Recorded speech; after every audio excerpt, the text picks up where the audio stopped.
Billionaire's daughter falsely accuses her driver. 3 years later, he sought revenge. Mary walked down the hallway to the driver's room. Her heart was light, and she was humming a tune. She had a message from her dad to deliver. As she reached the door, without knocking, Mary turned the doorknob and stepped inside. But what she saw made her stop in her tracks. James, the family driver, was coming out of the bathroom. He wasn't wearing anything.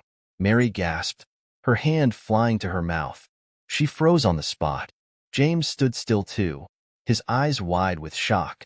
His face turned pale as he realized she had caught him in such a state. I didn't know you were here," James stammered, his voice shaking. He quickly rushed back into the bathroom and grabbed a towel. Moments later, he came out, the towel wrapped around his waist. But Mary was still standing there, staring at him. Her gaze felt heavy, like it could pierce through him. James cleared his throat, trying to break the tense silence. "Mary, please leave. This isn't right." But Mary didn't move. Instead, she slowly closed the door behind her. The sound of the door clicking shut echoed in the small room. She began walking toward him, her steps slow and deliberate. Her eyes never left his. James took a step back, his hands trembling. "What are you doing, Mary?" he asked, his voice barely above a whisper. Mary's lips curled into a small smile. "I want you," she said softly, her voice calm but chilling. James's heart pounded in his chest. He shook his head quickly. No, Mary. Don't say that. This is wrong. I'm engaged, and you're too young for this. You're just 16. But Mary didn't stop.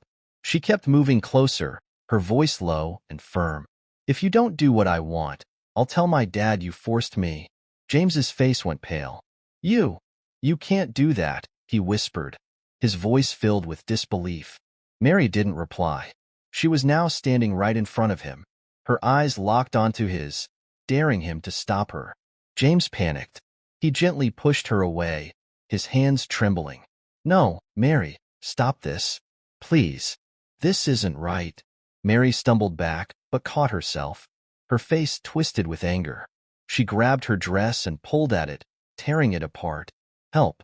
Help!" she screamed at the top of her lungs. "He's hurting me." James's heart stopped. "What are you doing?" he shouted, his voice filled with desperation. "Stop this, Mary." But Mary didn't stop. She screamed even louder, her voice echoing through the walls. James rushed toward her, trying to stop her from yelling. "Please, Mary, stop shouting," he begged, his hands trembling as he tried